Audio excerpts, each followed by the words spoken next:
Hi, and welcome to Watch It Played. My name is Rodney Smith, and in this video, we're going to learn the 2 to 4 player game Hummingbirds, designed by Jason Tremblay and published by The Op, who helped sponsor this video.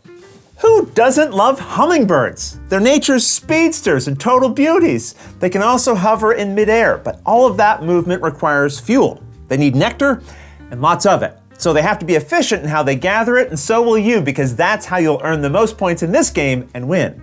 So join me at the table and let's learn how to play. To set up for your first game, you'll have to assemble this garden base by following the instructions found in the bottom of the box and on screen.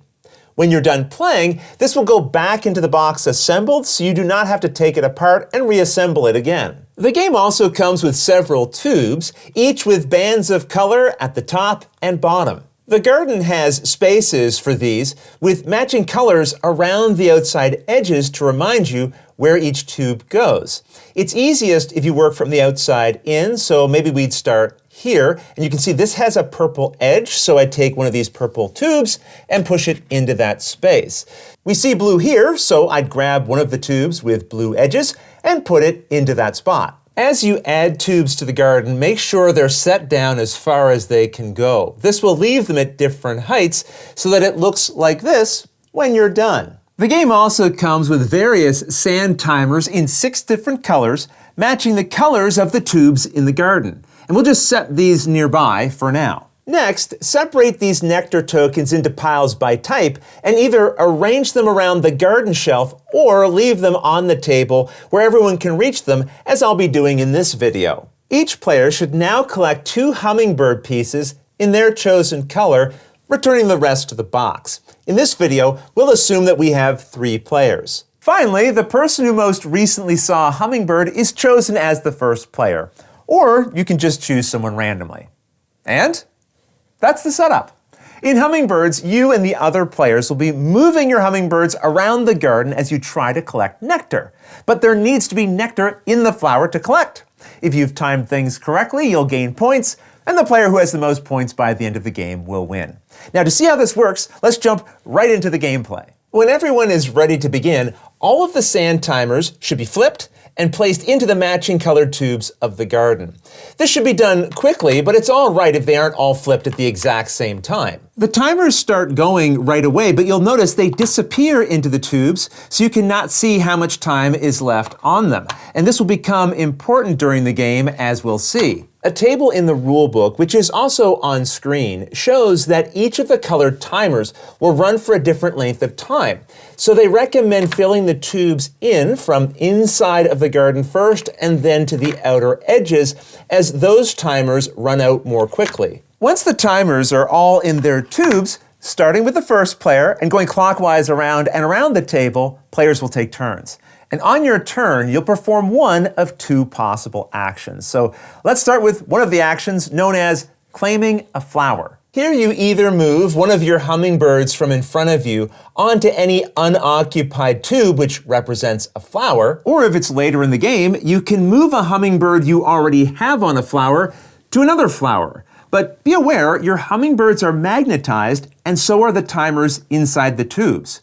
So if you pull your hummingbird up, the timer will come with it. But do not let this happen when you're performing the claiming a flower action. Instead, just shift your hummingbird to the side so it detaches from the timer, and then move it to any unoccupied flower. Now we'll see why you might want to claim certain flowers later, but on your turn, instead of claiming one, you can check for nectar as your action. Now, I should mention, obviously, while I've been talking, all the sand timers have been running, and probably most of them have run out. So throughout this video, I'll be adjusting them to create the examples I want to show you, but of course, when you're playing, you're not allowed to do that. Also, to help with the examples, I'll be adding and moving hummingbirds around to create different situations like you might see during the game. So, to perform the check for nectar action, you pick any flower with one of your hummingbirds on it and lift it straight up. This will bring the sand timer with it, and if the timer has run out, remove your hummingbird from it, flip the timer over, and put it back into the tube. Then collect a nectar token matching the color of the flower you checked nectar from. We had just checked a blue timer, so I'd collect one of these blue tokens. Keep the tokens you collect in front of yourself, along with the hummingbird you took back, which you can then use to claim a flower on a future turn. When you check for nectar as your action, if the timer attached to your hummingbird is still running, you instead remove your hummingbird from it and return the timer to its tube without flipping it over. You then put your hummingbird back in front of yourself where it can be used to claim a flower in a later action. But then you must also return one of your lowest valued tokens back to the supply. So if I had these tokens in front of me, I'd have to return one of these. If you had no tokens in front of you to return, then in that case, you don't have to return anything. So, on your turn, you either claim a flower by placing a hummingbird in front of you onto any one of the unoccupied timers, or you move a bird you already had on a timer to another one. Or alternatively, you may use your turn to check for nectar by revealing a sand timer attached to one of your birds. Now this means you want to be moving your birds around until you feel confident that one is sitting on an empty sand timer so you can reveal it and collect points. The catch is that each sand timer takes a certain amount of time to empty based on its color, as shown in the rulebook and here on screen. The other catch is that you are not allowed to stall on your turn. This means when it comes to your turn, you should be taking an action right away. Obviously, it's okay to take a moment or two, but you should be trying to take your action within roughly 5 to 10 seconds after it gets to your turn. If the table thinks you're taking too long, if they think you're stalling for time, then they can begin a 3-second countdown. If you have not taken an action by then, you must take back your hummingbird that is on the longest timer, and then you lose your turn. Now, if both of your hummingbirds were on the same length of timer, then you pick either of them to take back. And if neither of your hummingbirds were in the garden, you would just lose your turn if you stalled too long. The idea is that the hummingbirds are moving quickly around the garden, so the players should be taking their turns quickly as well. Also, when playing, you'll often put a hummingbird on a timer you do not intend to reveal later. You're just moving it there temporarily because you're not ready to check for nectar yet.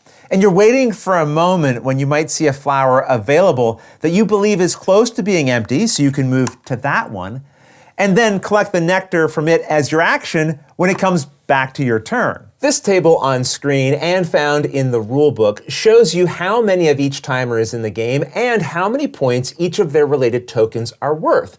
So purple is the fastest timer at 30 seconds and the one most likely to run out of sand the soonest, but it's also worth the least amount of points. Yellow is worth more points, but it will take 3 minutes before you get to gain one of its 15-point tokens. So will you be able to accurately guess when 3 minutes is up? If you reveal too early, not only do you fail to collect nectar points from that timer, you've also shown the other players how close that timer is to being empty, which might cause one of them to claim it and more accurately guess when its timer is empty. And don't forget, you lose one of your lowest valued tokens when you check for nectar on a timer that is still running. I should also mention you are not allowed to use clocks, phones, or watches to track the sand timers, but the sand timers themselves can give you meaningful clues. For example, if I check for nectar and lift up a 30-second purple sand timer and it's empty, I'll take back my bird, I'll gain a purple token, and then I flip the sand timer over and play continues. If later that same sand timer gets checked for nectar and it's empty again, that means at least another 30 seconds have passed. So in total, at least 1 minute has passed, meaning the 1-minute timers are likely empty now too. Of course, as the game goes on, the timers will get out of sync with each other depending on when players check them for nectar, but you can make better guesses by paying attention to the information that does get revealed as you play. The game itself will continue with players taking turns in clockwise order around and around until all of the tokens of any one color have been collected from the supply. This introduces another twist. The purple timer is the shortest, but it also has the most tokens. So more of these will need to be collected to end the game. On the other hand, the red timer, which takes 10 minutes to finish, only has one token in its pile, so a player collecting this would immediately end the game. That means the game will often end around 10 minutes because it's likely that when a player thinks 10 minutes have passed, they'll try to collect the red timer because it's worth 25 points. Either way, once the game ends, each player totals the values on all of the tokens they've collected, and the player with the most points wins. If there's a tie, the tied players compare scoring tokens starting with their most valuable. If either of them has more of that token than the other, then that player would win. If not, the tied players then compare their next highest scoring token and would continue that way until the tie is broken. In this case, the blue player has more 10-point value tokens than their tied opponent, so the blue player would win. If the tied players had the exact same combination of scoring tokens, then they would share the victory. Otherwise, that's everything you need to know to play Hummingbirds. If you have any questions about anything you saw here, feel free to put them in the comments below, and I'll gladly answer them as soon as I get a chance. You'll also find forums for discussion, pictures, other videos, and lots more over on the games page at Board Game Geek, and I'll put a link to that in the description below. And if you found this video helpful, please consider giving it a like, subscribing, and clicking that little bell icon so you get notification anytime we post a new video. And if you'd like to support us directly, you can join our Patreon team, which I'll have linked below. But until next time, thanks for watching.